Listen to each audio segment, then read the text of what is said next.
ये जो stand low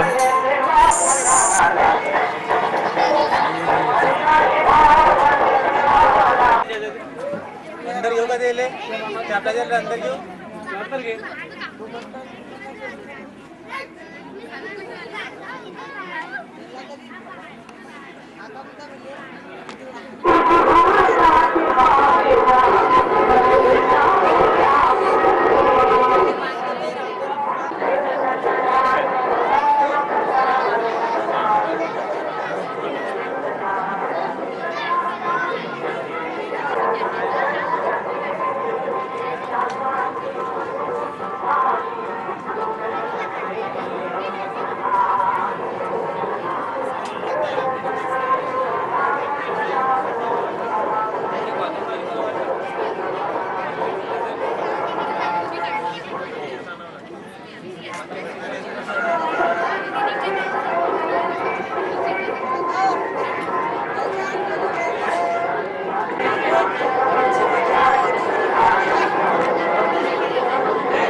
मातीचा देव त्याला पाण्याचं देव सोन्याचा अंगीचा देव त्याला सोलाचं देव लाकडाचा देव त्याला अंगीचं देव बाबाच्या भाजी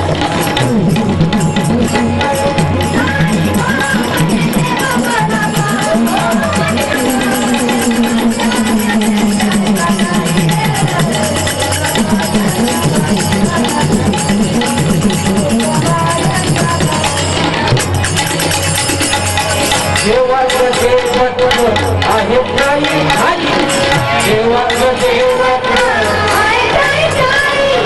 मी कुठल्या विना अनुभव नाही ओ अभिमान गेल्या विना अनुभव नाही कड्या जात म्हणे ऐकाही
साऱ्या कळ्या बोलत्या झाल्या पहा या मनाच्या पाकळ्या या मनाच्या पाकळ्या आपुली ही भेट झाली आपुली ही भेट पावला मी सोहळ्याला रंग आला सोहळ्याला रंग आला. शब्दसंग्रामी स्वागत केल्यानंतर मी सर्व आदरणीय पाहुण्यांना विनंती करते की त्यांनी राष्ट्रसंत तुकडोजी महाराजांच्या कार्याचा हा जो गौरव करायचा आहे त्याचं दीप प्रज्वलन करून कार्यक्रमाची सुरुवात करावी.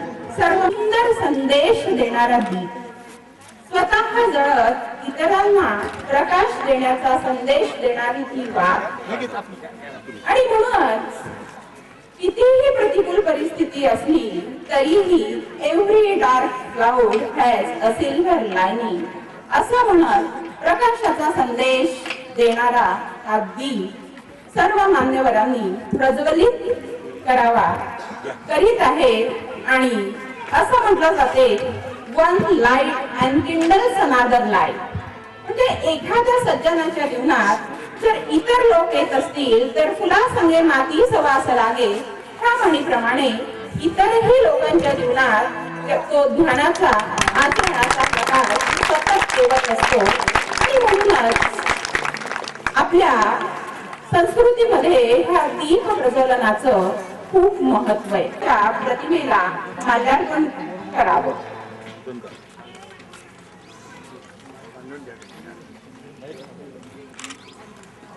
आदरणीय कुलगुरू पठाण सरांना मी रिक्वेस्ट करते की त्यांनीही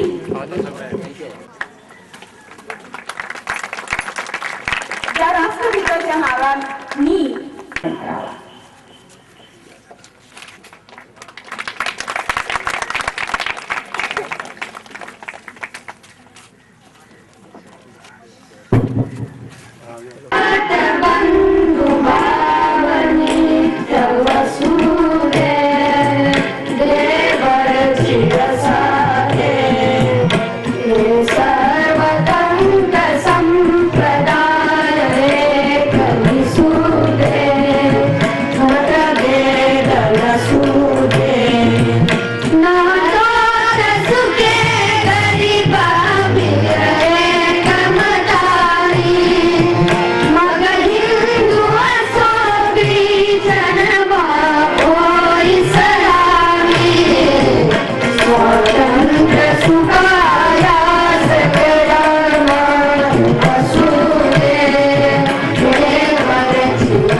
त्यानंतर सर्व मान्यवर पाहुण्यांचं कार्यक्रमाचे अध्यक्ष प्राचार्य काळे सरांचं स्वागत करायला बोलव. कुलगुरू राष्ट्रसंत तुकडोजी महाराज विद्यापीठ, त्यानंतर प्राचार्य गव्हर्निंग बॉडीचेही ते सदस्य आहेत. आजच्या ह्या सर थांबा, लाईट गेली सर. दिगंबर सहारे माझ्याकडे आला आणि दिगंबर सहारेने असं म्हटलं, राष्ट्रसंतांनी लिहिलेलं मोठं मानवय उपलब्ध आहे, राष्ट्रसंतांवर लिहिलेलं देखील वाङ्मय उपलब्ध आहे, परंतु राष्ट्रसंतांच्या नावाने जे नागपूर विद्यापीठ निर्माण झालेलं आहे, या नागपूर विद्यापीठाचा नागपुरातच राष्ट्रसंतांचं काय काम आहे याची लोकांना फारशी माहिती नाही. आणि म्हणून दिगंबर सहारेने पुस्तक लिहिलं, नागपूर नगरीला राष्ट्रसंतांचे योगदान.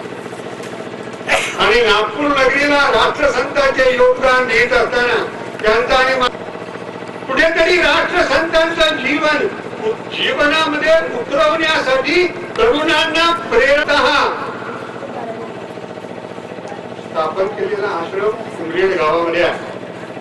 परंतु ज्या प्रमाणात राष्ट्रसंतांच्या विचाराचा प्रभाव या भागामध्ये असायला पाहिजे, त्या प्रमाणात या भागामध्ये हा प्रभाव नाही.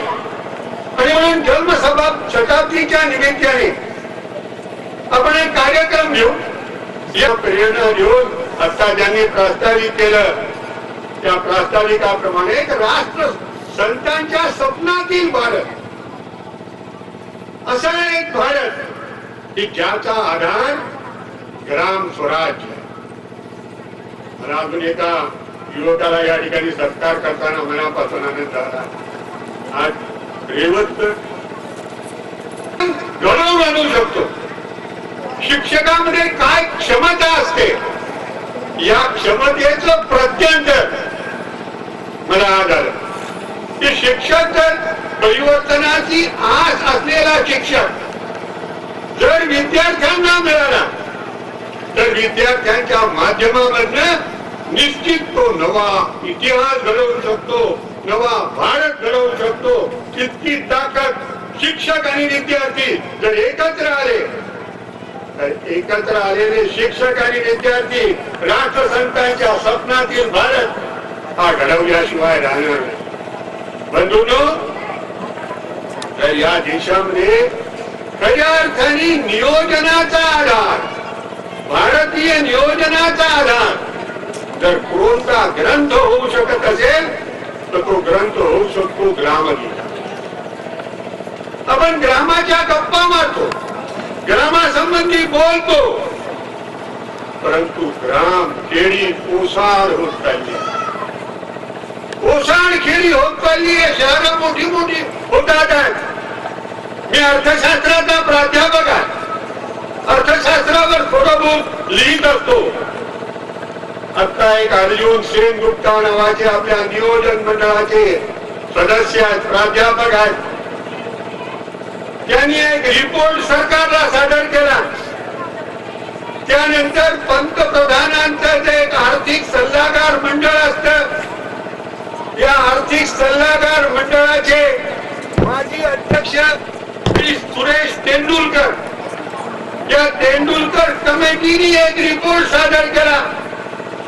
आणि हा रिपोर्ट सादर केल्यानंतर जे तथ्य बाहेर आले, हे दोन्ही रिपोर्ट असे म्हणतात की या देशाच्या खेड्यामध्ये राहणारा जो माणूस आहे असा 87 कोटी, आपल्या देशाची लोकसंख्या आज आहे 110 कोटी.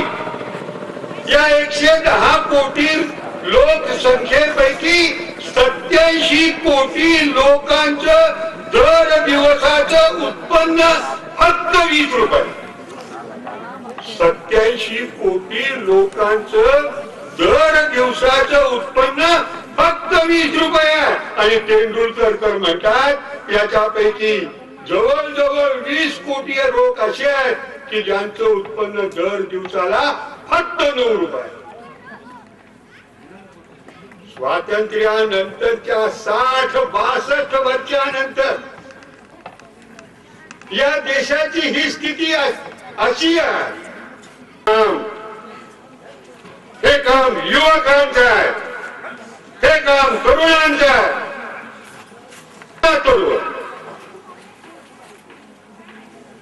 पाहिजे आणि हा पैसा आणि संपत्ती तक आणि तिजोरी याचा माध्यम काय? तख्त, तलवार. जर वेळ आली तर हिंसाचार करू, तलवारीचा उपयोग करू, परंतु ती तिजोरी आणि तख्त टेकलं पाहिजे. आजच्या या व्यवस्थेमध्ये परिवर्तन कोण आणणार? हा परिवर्तन आणणारा आहे आचार्य, धर्माधिकारी नाही किंवा राष्ट्रसंत म्हणायचे. परिवर्तनाची आस असणारा तरुण. तरुणांचे 3 प्रकार आहेत. कोणताही तरुण म्हटल्यानंतर तो कसा असला पाहिजे? तारुण्याचे 3 प्रकार आहेत.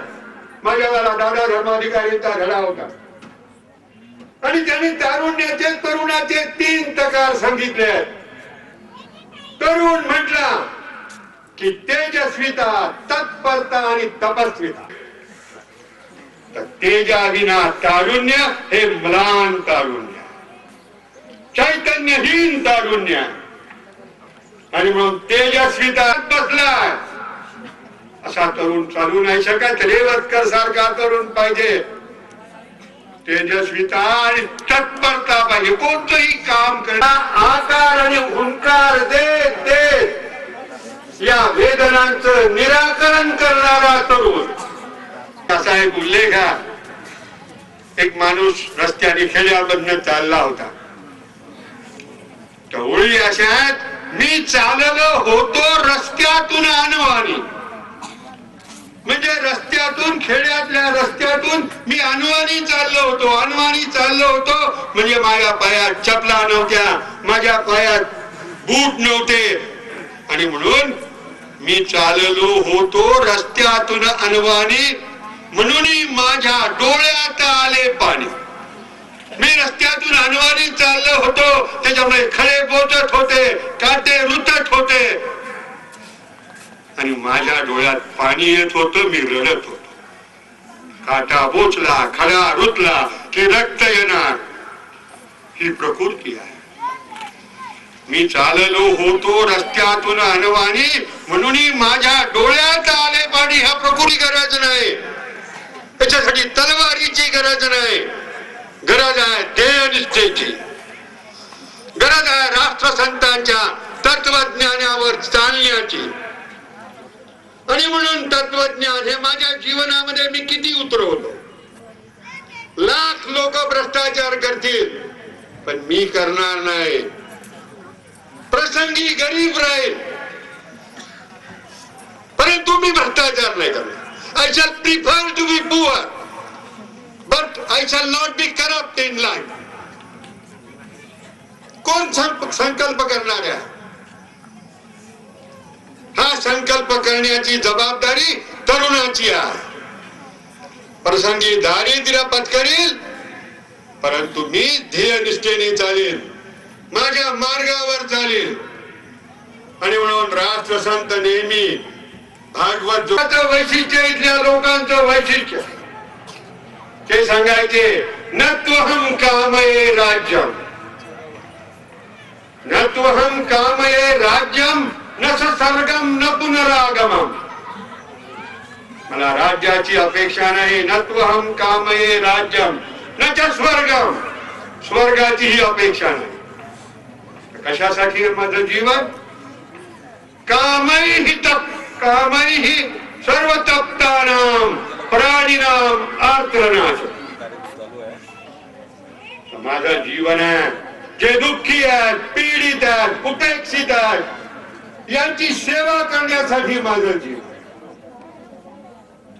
आणि म्हणून अशा कार्यक्रमाच्या माध्यमामधनं मी नेहमी सांगतो, असे 2 तरुण जरी निर्माण, असे 4 तरुण जरी निर्माण झाली, कह रही है बार बार लाश वही है, सिर्फ कफन बदला. पण या जन्मशताब्दीच्या कार्यक्रमामधलं म्हणत असे. आणि म्हणून या ठिकाणी ज्यांची ज्यांची छायाचित्र लावलेली आहे, भगवान बुद्ध, संत तुकाराम महाराज, वैराग्य मूर्ती गाडगे बाबा, पूज्य बापू, या ठिकाणी महात्मा गांधी यांचा अहिंसा दिवस युनोने साजरा केलेला आहे आणि नागपूर नगरीनं अहिंसा दिवस म्हणून मोठ्या प्रमाणात पाळलेला आहे. आणि आमचे कर्मयोगी वंदनीय राष्ट्रसंतांचे सहकारी तुकारामजी दादा गीताचार्य या सर्वांची या ठिकाणी छायाचित्र लावलेली आहे. आणि म्हणून माझी आजच्या दिनाच्या निमित्तानं तरुणांना मी एवढंच सांगू इच्छितो की उठो जवानो करके बताओ कहने के दिन गए, बातें बताना कोई नहीं सुनता, अब तो बदल गई है जनता. आणि म्हणून तुमचं आचरण आणि आचरणाला कर्तृत्वाची जोड या दोन्हीची जर सांगड खरोखरच चांगल्या प्रकारे असेल आणि तुम्ही जर काही व्यसनापासून, ज्याप्रमाणे व्यसनापासून दूर राहण्याचं काम माझ्या सहकारी बंधून शिक्षकांनी केलेलं आहे, निलेश रेवतकर नावाच्या आंतरवासिता शिक्षण सेवक म्हणून काम करणाऱ्या विद्यार्थ्यानं खापरी नावाच्या छोट्याशा गावामध्ये करून दाखवलेलं आहे. ते जर काम प्रत्येक तरुणाने ठरवलं तर काय होईल की अग्नी भडकला युद्धाचा आमचा तरुण आज काय होऊन राहिलाय. आणि तू आळशी होऊ न बसे, तरुण असोनी रक्त न उसळे, नवजवान तुझं मना कसे. आणि या जन्मशताब्दी महोत्सवाला उपस्थित यांच्या थोडा आवाज वाढव, सहज सहवासाने आमच्यासारखे अनेक लोक ग्रामगीता सांगायला लागले असे आजचे उद्घाटक आदरणीय श्री बेलोरकर दादाजी, श्री पाटील गुरुजी, या जिल्ह्याचे जिल्हा सेवाधिकारी श्री भगवानजी निस्ताने, नुकतेच उत्तम मार्गदर्शन दिलेले प्राचार्य योगानंदजी काळेसाहेब होतोय. साहित्याचा अभ्यास करतात तेव्हा वंदनीय राष्ट्रसंतांच्या विचाराचा, त्यांच्या व्यक्तिमत्वाचा एक एक पैलू आता उघडकीस येतोय. मुख्य काम वंदनीय राष्ट्रसंतांचं जे होतं ते हे होतं की गेल्या हजारो वर्षात या सर्वसामान्य समाजावरती परंपरेचा जो एक वाईट पगडा आहे, वाईट पगडा कोणता, अलीकडे काही पोथ्या नवीन नवीन यायला लागल्यात, त्याचे प्रचारक कोणी फिरत नाहीत. ग्रामगीतेचे प्रचारक गावोगावी फिरतात, तरी प्रत्येक माणसापर्यंत, प्रत्येक घरापर्यंत ग्रामगीता नाही गेली. वैभव लक्ष्मी गेली असं बहुतेक सर्वांच्या घरी. कोणी प्रचारक फिरला का वैभव लक्ष्मीचा? नाही फिर. आता त्या पोथीत लिहिलंय, तुमचा मुलगा जर मॅट्रिक मध्ये असेल आणि मुलगा पास व्हावा असं वाटत असेल तर त्या मुलाच्या आईने ते व्रत करावं. कसा देश पुढे येईल. आणि या भयाळपणामुळे हा शेतकरी जो आत्महत्या आपण करतो ना, त्याचं कारण माहित आहे का? आपला शत्रू कोण आणि मित्र कोण हेच आमच्या शेतकऱ्याला कळलं नाही. ग्रामगीता शेतकऱ्याला अर्पण केली असं आपण कंठलावाने सांगतो. काय लिहिलंय ग्रामगीतेमध्ये? सर्व कामाची सुखी करावे, अन्न वस्त्र पात्रादी द्यावे, पण स्वतः दुःखची भोगावे, भूषण तुझे रामनाथा. याचं थोडं चिंतन करा. हा शेतकरी नुसता शेतकरी नाहीये, तर सर्व ग्रामाची सुखी करावे. अन्नापर्यंत शेतकऱ्याचा संबंध आहे. उडलेलं आहे वस्त्र. कष्ट करोनी महाल मानसी, परी झोपडी नाही नेटकिसी, स्वातंत्र्याकरिता उडी घेसी, मजा भोगती इतरची. आणि त्या इतरची मध्ये कोण कोण आहेत? या देशातले अधिकारी, तुमच्या 60,000 80,000 प्रिन्सिपल यांच्यावरती मात्र तुमचे विद्यार्थी दारू पितात का, सिगरेट पितात का, हे पिऊ नये याची जबाबदारी का पडते? नाही. म्हणजे जे सरकारचे लाखो रुपये घेतात त्यांच्यावरती ही पिढी आदर्श व्हावी याची जबाबदारी नाही. विरुद्ध दादांनी असं ते चुपचाप खिशात ठेवून गेलो, चालले गेले. आयुष्यभर केलंय का? पैसा नाही पाहिला. कशासाठी? हा देश आदर्श व्हावा. या देशाची वचन केलं तर 3 तास लागेल. दुसऱ्या व्यापारी गहू कोणी पिकवले? तुम्ही. विकले कोणी? व्यापाऱ्यांनी. तुमच्या पायाला चप्पल नाही, ते करोडपती झाले, लागलेत. हे आपले मित्र की शत्रू हे ओळखावं लागेल. तिसऱ्या तानफुक माहिती किती आहेत? 70 लाख. किती आहेत? तुकडोजी महाराजांचं वैभव आहे गाडीत मी नाही सांगून राहिलो. तुकडोजी महाराज एका भाषणात आहे की या देशामध्ये 7 लाख खेडी आहेत आणि 70 लाख साधू. देश विनाकारण पोचतो. वास्तविक यांना एका कुठल्या तरी गाडीत भरून अरबी समुद्रामध्ये डुबवून द्यायला पाहिजे. पण हे फुकटे जे कोणाच कामाचे नाहीत ते आमचे गुरु ठरले. तुकडोजी महाराजांनी सांगितलंय, कुत्ते तो भी तुम्हें ठीक है पर ये दुबारे क्रूर है. कई जादूगर होते गुरु फूफा किया करते सदा. ठाना टूना बदलाए के दुनिया किया करते फिरा. पर याद रखना भाइयों ये गुरु नहीं गुरगुर है. कुत्ते तभी खुद ठीक है पर ये दुबारे क्रूर है. आणि आमचा समाज या नंबर 1च्या बाहिताड लोकांच्या कब्जात आहे. यांचा पगडा आपल्या डोक्यावरून काढल्याशिवाय तुमच्या घरात सुख येऊ शकणार नाही.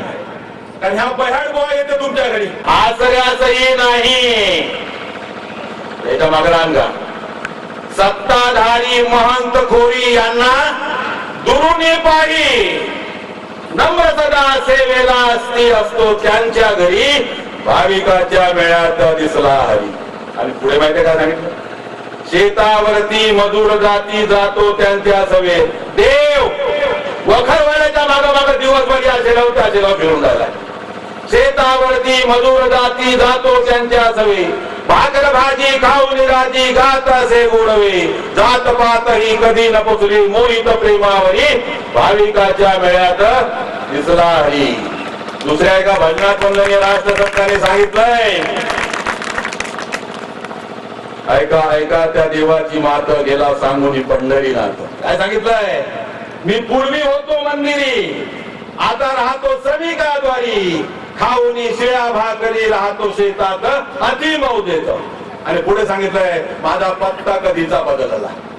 देवाने तुकडोजी महाराज म्हणजे कोण? तुकडोजी महाराजांची गुरुदेव सेवा मंडळ म्हणजे काय? महाराजांनी सांगितलं गुरुदेव सेवा मंडळाचे कार्य ना माझे तुझे. परिवर्तनाला पाहिजे प्रभूशी आणि सर्वांचे. संदेश हा बळी घेऊन लागा चला प्राणापणा. उठार कुत्रा झडकरी कर सामुदायिक प्रार्थना. जगाच्या पाठीवर जो परिवर्तनाची लढाई लढतो ती सगळी माणसं गुरुदेव सेवा मंडळाची आहे. कालचा काळ्या लोकांसाठी लढणारा मार्टिन लुथर किंग सुद्धा हा गुरुदेव सेवा मंडळाचा सेवक होता. हे तुकडोजी महाराज म्हणायचे.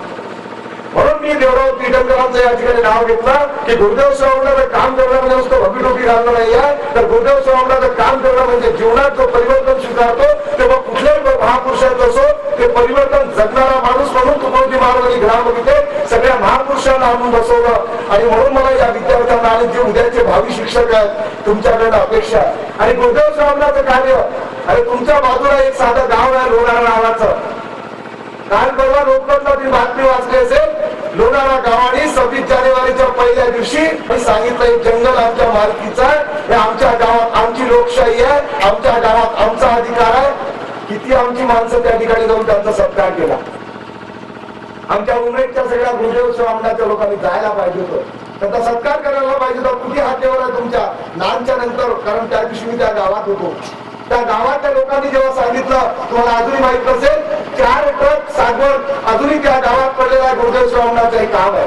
गुरुदेव साहेबांचं काम कोणतं आहे की आमच्या गावात आमचं राज्य नुसतं बोलण्यासाठी नाही तर आमचं चारित्र्य लोक तपासत असतात. आणि म्हणून गुरुदेव साहेबांकडे मोठी चळवळ आहे, मोठी ताकद आहे आणि उद्याच्या देशाचा हे भवितव्य आहे. आणि म्हणून मी माझ्या आई बहिणीला, माझ्या या मुलींना भगिनींना विनंती करेल की बेटा तुम्हाला खूप, आमच्या दादांनी खूप चांगलं प्रबोधन केलं, पण माझी पोरगी जर सकाळी उठून टीव्हीच्या चॅनलवर आपलं राशी भविष्य पाहत असेल आणि तिला हे कळत नसेल की एका स्टार टीव्हीचं राशी भविष्य झी टीव्हीच्या राशी भविष्याशी कधी जुळत नाही, हे तुला ज्या दिवशी समजेल बेटा त्या दिवशी तू खऱ्या अर्थाने या देशाची मंजुळामाय झाल्याशिवाय राहणार नाही. हे होण्याची ताकद गुरुदेव शिवांच्या गुरुजी महाराजांच्या साहित्यात आहे.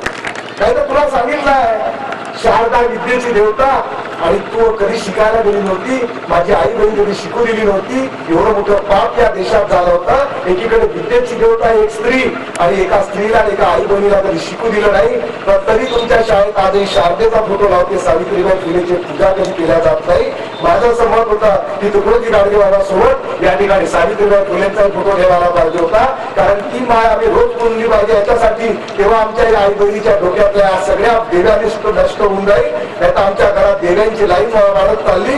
काल परवा माझी मुलगी जेव्हा दगडाचे देव धुत होती, ती 4-5 दिवस मी तिला पाहिलं की तिच्या घरात ग्रामगीता असताना सुद्धा दगडाचे देव का धुते. मी तिला इथे विचारलं, म्हटलं बेटा कशासाठी धुवून आली. ती बोलायला तयार होती. म्हटलं सांग मला, तुला कोणी सांगितलं दगडाचे देव धुवायला. अगं दगडाचे देव धुण्यापेक्षा तुझ्या त्या दगडाचे देव त्या ठिकाणी ठेवल्या त्या रूम मध्ये जाळे जरी काढले असते आणि धूळ जरी साफ केली असती तर तू खऱ्या अर्थाने देवाची पूजा केली असती. माझ्या माईने तिला कधी हे शिकवलं नाही. माझ्या माईने सांगितलं की बेटा तुझं लग्न जर चांगलं व्हायचं असेल, तुला चांगला नवरा मिळायचा असेल तर तू आतापासून संतोषी मातेचं व्रत कर. हे खोटं व्रत सांगितलं माय तुला, तिचा दोष नाही आहे. ती शिकली पण अजूनही गुलाम राहिली, ती तुझ्यामुळे राहिली. कारण पोरीचे बसलेले आहेत. मी एकच शब्द विचारतो, पहिल्यांदा तुम्हाला मुलगा जन्माला येतो तेव्हा तो पहिल्यांदा काय म्हणणं शिकतो. आमच्या आई बहिणीकडे बसलेला आहे आई, आणि दुसऱ्यांदा खोटी गोष्ट आहे तुझ्या मायला जाऊन विचार, दुसऱ्यांदा मामा म्हणणं शिकतो. प्रचार प्रमुख बबनरावजी वानखडे, पाटील साहेब, त्यांचे सहाध्यायी आमचे पराते साहेब, या क्षेत्रात काम करणारी सर्व शिक्षक मंडळी, विद्यार्थी विद्यार्थिनी आणि काही आता नवीन जुनी माणसं परिचयाची आहेत, कितीतरी दिवसात आल्यामुळं नावं पाठ नाही, माहिती नाही. म्हणून ती सर्व मला एकच आनंद वाटला की इथं आल्यानंतर तो प्रार्थना मंदिर पाहिलं आणि तिथली व्यवस्था पाहिली, राष्ट्रसंतांचा पुतळा पाहिला, खूप आनंद वाटला.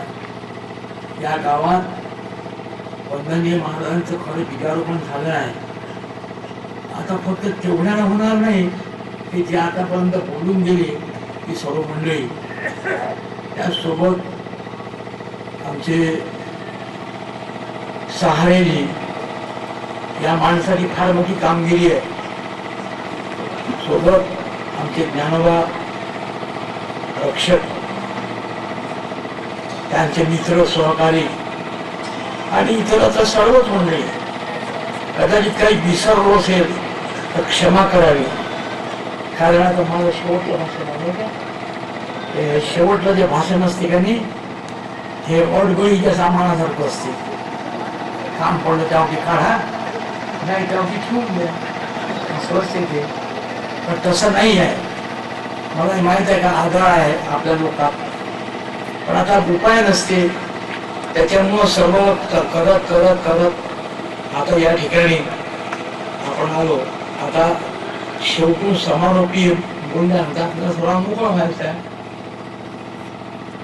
मित्रांनो, संतांच्या बाबतीत पुष्कळ मंडळी बोलली. ढेस्माड नावाचा एक साहित्यिक आहे, तो लिहितो, संत कोणी व्यक्ती नाही, संत कोणी शक्ती नाही, संत कोणी वृत्ती नाही. आज सांगा का कोण आहे तर संत हे भगवंतानी अंतरिक्षातून फेकलेली एक मशाल आहे. ती येते, तडपते, प्रकाश देते व निघून जाते. या पद्धतीप्रमाणे आमचे 2 संत, इतका आनंद वाटला. खाली महाराजाची रांगोळी घातली, खूपच सुंदर घातली. महाराजांनी गाडी बाबा काय खरोखरच एका रांगोळी दोघं आहे. गांधीचे महाराजाचे फार जवळचे संबंध, अतिशय जवळचे संबंध. आता या सर्व लोकांनी, बबनराव वगैरे या सर्वांनी, आमच्या ज्ञानोबांनी सर्वांनी चांगलं समाचार घेतलाय सर्वांचा. फक्त थोडंसं जास्त खुशी आहे. तर शर्करा गुंठीत औषध द्यावं लागते. लहान मुलांनी औषध नाही घेतलं पण त्याच्या पाठीवर पोटावर पाय द्यायला लागते. असता राहिले बघलं तिला सांगा तर जवळच येत नाही. म्हणून त्यांना पचवण्याकरता कोणत्या क्रिया कराव्या तर प्रचारकांनी आईची भूमिका स्वीकारली. म्हणजे प्रचार जमला अर्थात तिच्या मनात जिव्हाळा आहे, माझा मुलगा चांगला झाला पाहिजे, कोणाला वाटते. म्हणून प्रचारकानं वंदनीय महाराज माऊली होते, वंदनीय महाराज माऊली होते. आणि म्हणून भगवंतांनी अंतरिक्षातून खेचलेली प्रसार त्यांनी म्हटली. या 2 संतांबाबतीत आता तुकडोजी महाराज 4था वर्ग शिकले होते. माझ्याच गावात पूर्ण झाले ते 4था वर्ग, 3रा आणि 4था. पहिला यावलीला, 2रा चांदूर झाला आणि 3रा आणि 4था वर खेळला. आम्ही त्या खोलीला नाव वगैरे देऊन त्यांचं स्मारक करण्याचा ठरवलं आहे. आणि इथं गाडगे बाबा काही शिकले नव्हते. गाडगे बाबाला शिक्षणच नव्हतं. शिक्षण नसणाऱ्या महात्म्याची बुद्धी कशी होती एक उदाहरण सांगतो तुम्हाला, तर तुमच्या लक्षात येईल. पुस्तक नाही लिहिलं, काही नाही लिहिलं. पंढरपूरला असताना चंद्रभागेवर आंघोळीला गेले. आंघोळीला गेले तर शेजारी एक पंडित उभे होते. तुझा पुरा बिलकुल गोळा भराड मस्त मागं खाऊन तयार व्हायला आणि ते आंघोळ करे आणि आंघोळीनं पाणी घे, सूर्याला अर्घ्य दे म्हणे. आपलं काहीतरी ओम भूर्भुवः स्वः तस्य वितुर्वरेण्यं काहीतरी म्हणायचा. तो पाणी जे अर्घ्य दे त्यावेळेला गाडीवर पाहते, पाहिलं वरचं पाणी घ्यायचं सोडून द्यायचे, वरचं पाणी घ्यायचं सोडून द्यायचे. हे काय करता जी म्हणे तुम्ही, हे अर्घ्य देतो म्हणे. अर्घ्य म्हणजे म्हणे सूर्याला स्नान घालायचं म्हणे इथून. केवढं मोठं म्हणे तुमच्यापाशी हे पोहोचते म्हणे वळतं. हो मंत्र सामर्थ्यानं पाणी वळ जाते म्हणे. लक्ष ठेवा जरा. ते तिथंच पडतले आणि आंधोळीनं आडवं पाणी फेकणं सुरू केलं. आणि तो म्हणे अरे रे बेडवा असं अर्घ्य नसते म्हणे. मी अर्घ्य नाही देत नाही, माझ्या भावाला त्या पाया घेऊन देतो म्हणे. म्हणजे पण्याची कुठे आहे मग दर्या कुठं शिली म्हणजे कसं पोहोचतो तू उभं जाते तर मला आडवं पाहून नाही घेऊन. मला सांगा तुम्ही, ज्याला शिक्षणाचा गंध नाही तो माणूस विज्ञाननिष्ठ बोलतो. कोणतं विज्ञान, कोणती पोथी लावा. तुमचं उभं जाते म्हणे. पाण्याचा धर्म उभा नाही आहे. पाण्याचा धर्म आडवं पाण्याचा आहे. नदीकडे जावं, घरात जावं, गावाकडे जावं, घाटा कुठे विचारायचं. पोसात शुभ राहिला मित्र हो. आणि त्या महात्म्याची प्रस्तावना ग्रामगीतेला आहे. त्या महात्म्याची प्रस्तावना ग्रामगीतेला आहे. पुष्कळात 41 प्रस्तावना आहे. 39-40 तर प्रसिद्धच आहे. पण त्याच्यातल्या ज्या 41 प्रस्तावना आहे 2-3 कमी आहे, काही ठिकाणी जास्त आहे. एका गावावरून तिकडं पुढे कमी असं झालं आहे ते असो. तर त्याने त्या प्रस्तावनेत काही विद्वानही न सांगा त्याला विद्वान खोचड लिहिलंय, खोचड. पण गाडगेबाबापाशी कोण गेलो प्रस्तावना मागायला? गाडगेबाबापाशी स्वतः महाराज गेले. बसले म्हणे हे घेऊन आलो तुमच्याकडे, काही पोथी बोला नाही ते. म्हणजे मग काय म्हणणं आहे? पण याला 4 शब्द लिहा. ओली बाबा केवढी कठीण बाबा, मला जमत नाही म्हणे, शिक्षण नाही काहीच नाही. तुम्ही नाही शिकले मला माहिती आहे म्हणजे काय तर मग कसं करू म्हणे. आता हे तुमचं म्हणजे काम तर करावं लागलं. म्हणजे शिंदे बुवाने सांगा तुम्ही बोललं जा, शिंदे बुवा लिहन म्हणे, मग ते आम्ही बरोबर करून घेऊ म्हणे. हो असं केलं जमते म्हणे. 2 पेजेसची सुंदर प्रस्तावना लिहिली. त्याच्यात लिहितात ते माझ्या तुकडोजी बुवाची ग्रामगीता. आधुनिक काळाची भगवद्गीता आहे. नक्की या देशातले माणसं भागवत रूप होतील असा मला विश्वास आहे. तो व्यापक करता म्हणजे इकडं तिकडे करा म्हणजे काही आमच्या महाराजाचं काम जरा बाळ काही बारीक आहे म्हणे नाही म्हणे बाबा इथं ही प्रस्तावना आज ग्रामगीतेला आहे. माझं तरी असं मत आहे की गाडगे बाबाच्या प्रस्तावनेसारखी कोणाचीच प्रस्तावना नाही लक्षात ठेवा. त्या विद्वान आहे त्याच्या प्रस्तावनाच्या विद्वत्तेत आहे पण श्रद्धेचा जो भाग आहे तुकडोजी महाराजांसाठी मूल्यमापन केलं आहे त्याच्यात गाडगे बाबांनी. रामगीतेत काय काय आहे आता हे यांनी सांगितलं का नाही ते सरळ लिहितात ना. ग्रंथ ऐकला पांडव प्रताप थोर मोठ्या ते कथिले पाप विचारा ते लागले माप सहजास कुणी जन्मला काना चालवायचा बोलबाला ग्रंथामध्ये तुझा आधी 7.5 वाज शनी देवाची पोथी सुवर्णरामी मतवटी मुक्तोषित राहतो. हा चोरी करणे सोडीना मग भोगायला लागली यातना कशाचा दंड आणि दक्षिणा अशी शेवटी पडला कैदे माझी म्हणे दाखवा तो गुरुपादी फलिती केली माझी धन ती वाढले. ह्या ओळ्या ग्रामगीतेतल्या आहे. ह्या ओळ्या ग्रामगीतेतल्या आहे. इथं समजलं काही पण नाही बोलली किंवा शिक्षणाच्या बाबतीतलं इथं काही हे सुरू आहे. मला मला आनंद झाला. राष्ट्रसंतांची जन्मशताब्दी शैक्षणिक दृष्ट्या की इथले काही उत्थान पावण्या दृष्टीनं पण सत्कार पुढं काही हे करायलाच पाहिजे. तुमच्या सर्वांचं चांगलं जिंकण्या करता महाराजांचं मन नेहमीच होईल. हा महात्मा मोठा व्यापक होता.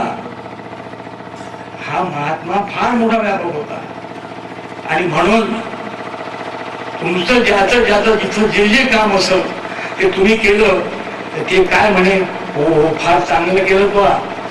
कधी त्यांनी कोणाला नाराज नाही केलं कधीच नाही. आणि तुकडोजी महाराज वागणुकीत नम्र होते भाषणात थोडे उग्र होते साहित्यात ते कोणाला दाखवत नाही लक्षात ठेवा. ते उग्र त्याच्यापेक्षा उग्र होते. त्यांच्या साहित्याला कोणी हात नाही लावू शकत लक्षात ठेवा. म्हणून ते म्हणायचे आता हे नीलगड्या म्हणे तुम्ही राखण करता काय काय भलतेच माणसं घेऊन जाते म्हणे झालं तसंच. त्या बाजूला म्हणजे वक्त्याला वाटते आपलं भाषण फार आवडलं. दुसरी सोय अशी आहे त्याची मला कल्पना नसत तर टाळ्या वाजवल्या तर झाडाखाली जर बसलं आणि टाळ्या वाजवल्या तर वरचे पक्षी उडून जातात.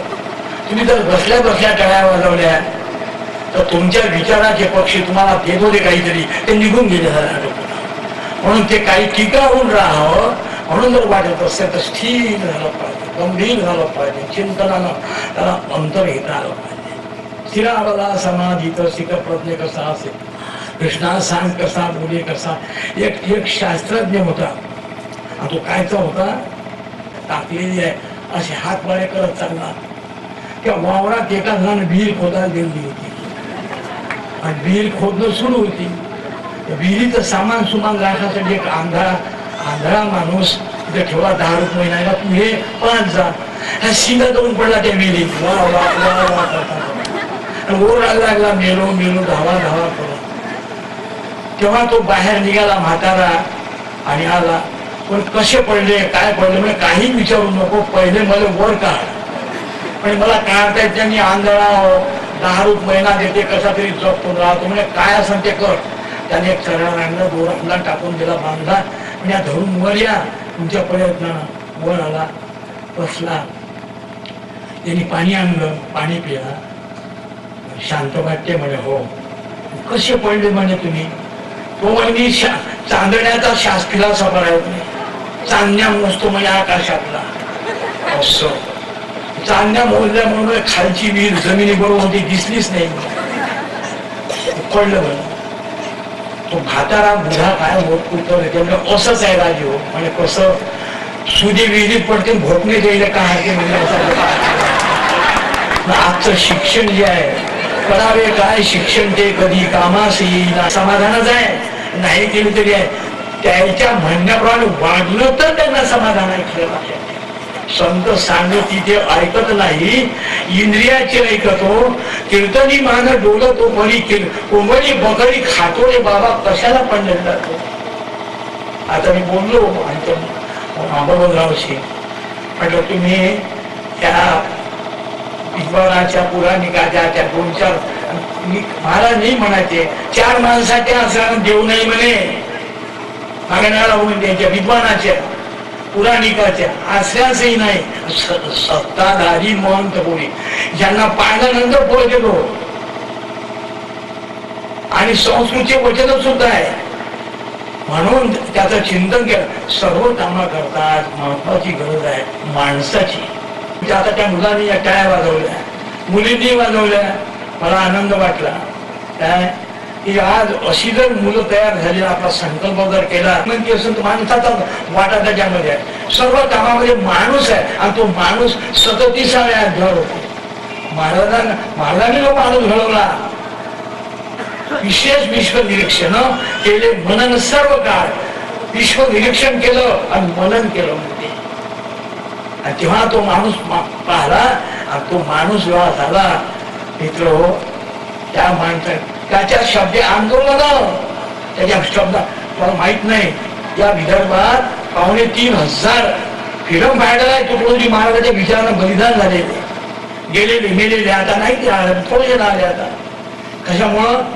फक्त ते अब काय को धूम मचाते हो दुखवा कर भारत सारे आते नाथ हमारे झाड़ झड़ूले शस्त्र बनेंगे 1942 का आवाज मुझसे ही चढ़ा क्रांति हुई गांधी जी म्हणायचे टुकड़ोजी महाराज अगर मुझे नहीं मिलते थे तो मेरा स्वराज्य का आंदोलन और 10 साल आगे जाता 55 साली प्रकाशित झाली आणि गांधी गीतांजली 68 साली 69 साली गेली 120 भजन 21 भजन गांधीजीवर लिहून त्या गांधीला समर्पित केले दुसरा दिवस निघाला आणि गांधीनं महाराजांचे हात पकडले आणि हात धरून म्हणतात महाराज जी बात बोले बताइए आपके भजन ने मेरे दिल के ऊपर जादू सा असर कर दिया मुझे ख्याल नहीं रहा कि मुझे मौन है करके हसले महाराजांचं हसणं तुम्हाला माहित नव्हतं निर्व्याज खूप हसायचे असं वाटे किती हसतात आणि काय हसतात कोणाशी नाही